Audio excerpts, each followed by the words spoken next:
Van wagon effect. जब कुछ लोग कुछ काम सिर्फ इसलिए करते हैं क्योंकि दूसरे लोग भी वही काम कर रहे हैं, इसको बोला जाता है वैन वैगन इफेक्ट। हिंदी में हम इसको भेड़ चाल से भी जानते हैं। अब आप बोलोगे कि क्लैट प्रेफरेंस लिस्ट इस वीडियो का टाइटल है, और इस वीडियो में मैं आपको ये बिहेवियरल इकोनॉमिक्स कहाँ समझाने लग गया। तो इस वैन वैगन इफेक्ट की थ्योरी का बहुत ज़्यादा रेलेवेंस होने वाला है हमारे क्लैट प्रेफरेंस लिस्ट को भरने के तरीके में। नमस्कार दोस्तों, मेरा नाम है Divya Kumar Garg. I am a graduate of National Law School Bangalore. आप ही की तरह मैं भी एक क्लैट एस्पिरेंट था। 2016 में मैंने क्लैट दिया था। ऑल इंडिया रैंक 60 आई थी। लेकिन क्लैट देने के पहले हमको क्लैट के फॉर्म फिल करते वक्त प्रेफरेंस लिस्ट मांगी जाती थी हमसे। तो क्लैट की प्रेफरेंसेस मांगते थे हमसे, और हम भी उसी प्रॉब्लम से गुजरे हैं जिस प्रॉब्लम से आज आप गुजर रहे हो, टू फिगर आउट कौन सा एनएलयू को ऊपर रखना है, कौन सा एनएलयू को नीचे रखना है। इसलिए शुरुआत में मैंने आपसे बात करी वैन वैगन इफेक्ट की। वैन वैगन इफेक्ट इसको भी कहा जाता है when people start following the crowd. Crowd जहाँ पे जा रहा है वो वहाँ पे जाने लग जाते हैं। बचपन से हमको सिखाते हैं कि ये करना गलत है, हमको अलग होना है, अलग हटके दिखाना है, कुछ और करना है, जो सब कर रहे हैं वो करने में क्या मजा है। यही सुना है ना बचपन से।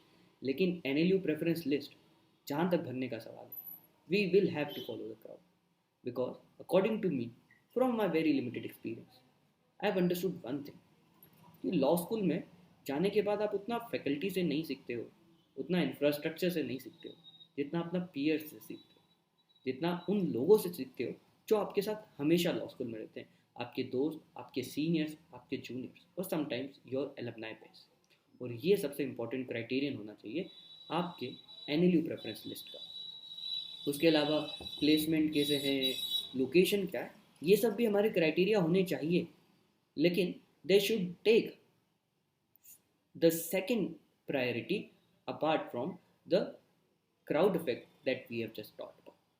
ठीक है, तो मैं आपको बताता हूँ कि मेरी प्रेफरेंस लिस्ट क्या होगी after analysing for all of this factors, और कैसे हमको पता चलेगा कि सबसे अच्छा क्राउड कहाँ पे जा रहा है।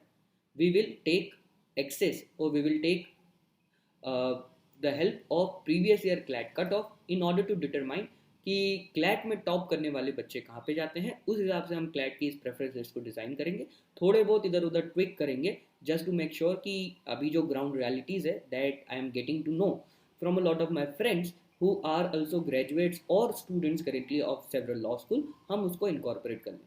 But majorly we will follow this preference list to ensure that we have the correct list in order। और हमारे क्लैट प्रेफरेंस लिस्ट भरने के बाद आज से एक साल बाद हमको रिग्रेट नहीं होना चाहिए कि साला यार अपनी रैंक तो उस कॉलेज की थी, लेकिन पहुंच यहाँ पे गए क्योंकि उस समय थोड़ा ध्यान नहीं दिया। And trust me guys, CLAT में जितनी पढ़ाई करी थी वो सब तुम क्लैट में दिखा के आ चुके हो। अब सबसे इंपॉर्टेंट चीज़ है प्रेफरेंस लिस्ट भरना, क्योंकि प्रेफरेंस लिस्ट गलत भर दी तो रोते रह जाओगे ज़िंदगी भर, और कोई एडिट करने का मौका नहीं देगा। ठीक है, तो how are we going to rank this 22 NLUs. तो सबसे पहले हम बात करेंगे टॉप टीयर एनएलयूज की। टॉप टीयर एनएलयूज में I keep 3 major NLUs: NLSIU Bangalore, NALSAR Hyderabad, NUJS Kolkata, in this order. तो सबसे पहले आप भरोगे एनएलएसआईयू बेंगलोर को, सेकंड पे होगा नालसार हैदराबाद, थर्ड पे होगा एनयूजेएस कोलकाता। आई नो कई सारे लोग बोलोगे कि ट्रिमेस्टर सिस्टम है तो एनएलएसआईयू बेंगलोर नहीं जाना है, नालसार हैदराबाद जाएंगे, वहाँ पे जाके इंटर्नशिप का, प्लेसमेंट का ज़्यादा चांस है। ऐसा कुछ भी नहीं है। You will get to learn more, and आपको पता चल जाएगा कि top A I R 1 to 10 में से ज़्यादा लोग कहाँ पे जा रहे हैं, and they have traditionally gone to NLSIU Bangalore. I am not saying this because I have graduated or studied from NLSIU Bangalore. I am saying this after a lot of experience and after having spoken to a lot of friends from both the colleges. उसके बाद आते हैं mid tier NLUs. उसमें एक problem सबके दिमाग में आती है कि एनएलयू जोधपुर को ऊपर रखना है या एनएलआईयू भोपाल को ऊपर रखना है। अभी कुछ सालों से हमने एक ट्रेंड देखा है कि NLU Jodhpur is doing better than NLIU Bhopal. So I definitely recommend कि एनएलयू जोधपुर को आप एनएलआईयू भोपाल से रखोगे। फिर आपका 6th पे आई कीप जीएनएलयू गांधीनगर, और 7th पे होगी एक थोड़ी सी अलग एंट्री, वाइल्ड कार्ड एंट्री इसको बोल सकते हैं, of MLU Mumbai. MLU Mumbai is a very recent law school.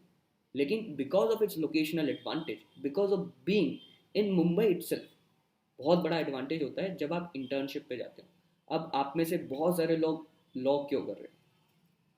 दुनिया बदलनी है, एकदम चेंज लाना है, गरीबों के राइट्स के लिए लड़ना है, बहुत अच्छी बात है। अच्छा, अब सच बताओ, पैसे के लिए, तो पैसे के लिए generally you need corporate placement, and corporate placement में बहुत अहम रोल प्ले करती है आपकी internship. And if you are staying in a metro city, वहाँ पे आप simultaneously along with your college, there is a good possibility कि आप साथ साथ में इंटर्नशिप कर सकते हो, and that's what the locational advantage of Mumbai has to offer. बाकी सारी कंट्रीज भी are good cities, but no city will offer you as good legal facilities among the NLUs which are taking admission from CLAT as MNLU Mumbai will offer you. तो MNLU Mumbai इसलिए हम GNLU Gandhinagar के बाद रख सकते हैं। फिर हम थोड़ा और जाते हैं, 7th पे हमारा MNLU मुंबई हो गया है। अब हम 8, 9, 10th की बात करते हैं। 8th पे आई विल सजेस्ट गाइस कि we keep RMNLU Lucknow. 9th पे we will keep NLU Odisha. NLU Odisha has been recently doing really well. हाँ, उसकी बैच साइज काफ़ी ज़्यादा है, बट NLU उड़ीसा काफ़ी अच्छा कर रहा है, and hence we are keeping it in the at the 9th position. 10th पे we will go with HNLU Raipur. 11th पे there should be RGNU Patiala. और कई सारे लोगों ने पूछा, अरे यार उड़ता पंजाब देखिए, ड्रग कल्चर है, दुनिया भर की बातें, ये सिर्फ बदनाम कर रही है, स्टीरियोटाइप कर रही है उस जगह को, है ना। हर NLUs में आपको प्रॉब्लम्स मिलेगी, और ये फिर आपके ऊपर होगा कि आप उन प्रॉब्लम से पर्सनल लेवल पे कैसे छुटकारा पाते हो, या प्रॉब्लम में फंस जाते हो, ठीक है। उसके बाद 12 पे I have kept CNLU Patna. अच्छा, बाकी मैं आपको पूरी लिस्ट नीचे दे दूंगा, लेकिन अगर कुछ मेजर चेंज कर रहा हूँ from the traditional preference list जो आपको हर जगह लगभग मिल गई होगी, तो मैं आपको अपने रैशनल बता दूंगा, बाकी अपनी प्रेफरेंस लिस्ट मोटी मोटा यही रहेगी। तो 12 पे होने वाली है अपनी CNLU पटना। 13 पे DSNLU विशाखापट्टनम। 14 पे नुसरल रांची। 15 पे NLU कोची। 16 पे MNLU नागपुर। कई लोग MNLU नागपुर को ऊपर रखते हैं, but I don't think it is a wise choice, because NLU Nagpur एक तो बहुत बड़ा लोकेशनल एडवांटेज भी नहीं है, Nagpur is not that bigger city, and secondly अगर लोकेशनल एडवांटेज नहीं है तो फिर वहाँ पे एलमनाई बेस भी कुछ भी नहीं है अभी, साथ ही में आपके सीनियर जूनियर भी उतनी ज़्यादा बैचेस अभी नहीं निकली है, तो आपको बहुत सारे लोगों से सीखने को नहीं मिलेगा। तो you will be the people who will be doing new things, but कहीं पे अगर स्ट्रक्चर्स होते हैं, ट्रेडिशंस होते हैं, तो उसका ज़्यादा आपको फायदा मिलता है, दैट्स वाई NLU बैंगलोर और NLSIU Bangalore is always remain number 1। तो that is one thing that we will keep in mind. उसके बाद 17 पे तिरुचिरापल्ली, TNNLS तिरुचिरापल्ली, कई लोग इसको नीचे रखते हैं, but recently they have had a good change in leadership. Their vice chancellor has been a professor at NLS, so there is a good chance that academically it will improve, and it has been in existence for a lot of long time, है ना। तो वहाँ पे बहुत ज़्यादा उम्मीद है कि चीज़ें improve होगी by the time you graduate or before the time you graduate, so you will be at the receiving end of all of these benefits. उसके बाद 18 पे we can keep NLU JAA Guwahati. फिर होगा DNLU जबलपुर। 20 पे होगा HPNLU Shimla. Please location के कारण ये सोच के कि शिमला की वादियों में रहेंगे, है ना, पहाड़ों पे बढ़िया जीवन कटेगा, 5 साल वैसे ही पेट वेकेशन घर वाले करा रहे हैं, तो शिमला में क्यों ना हो, ये सब गलतियाँ मत करना। लोकेशन का 3 दिन 4 दिन हफ्ते भर महीने भर फर्क पड़ेगा, हम 5 साल के लिए जा रहे हैं। अगर एक एवरेज लाइफ स्पेन अपन 80 साल का भी लेंगे, तो you will B living 1/16 of your life. Make a wise choice, don't just go for location, ठीक है। उसके बाद 21st पे there will be DBRNLLU Haryana. It is located in Sonipat which is just 1 hour away from Delhi, and I believe कि कुछ साल बाद यहाँ पे आपको एडवांटेज मिल सकता है of the location of the continuous internship that you will be allowed to undertake because of the share advantage of location. तो ये वी कैन प्रेडिक्ट कि हाँ, ये 21 से आपके ग्रेजुएट होते होते क्लाइंट तो करेगा, ठीक है। और 22 पे हम रख सकते हैं MNLU औरंगाबाद को। तो आई होप आपको ये प्रेफरेंस लिस्ट समझ में आ गई हो। जितने लोगों को कुछ भी डाउट हो तो I will be listing out all this preference list in the description, तो वहाँ से आप देख सकते हो। अब इसमें कुछ चेंजेस परमिसिबल है क्या? बिल्कुल परमिसिबल है, आपकी प्रेफरेंस लिस्ट है, आपको जैसे बनाना हो, लेकिन साथ ही में कुछ चीज़ों का ध्यान रखना। कि अगर आप बहुत नीचे वाला एनएलयू रैंकिंग के हिसाब से बहुत ऊपर रख दोगे तो देर इज़ अ डेफिनेट चांस कि वो आपको मिलेगा। प्रेफरेंस लिस्ट कैसे काम करती है वो हमको समझ में आना चाहिए।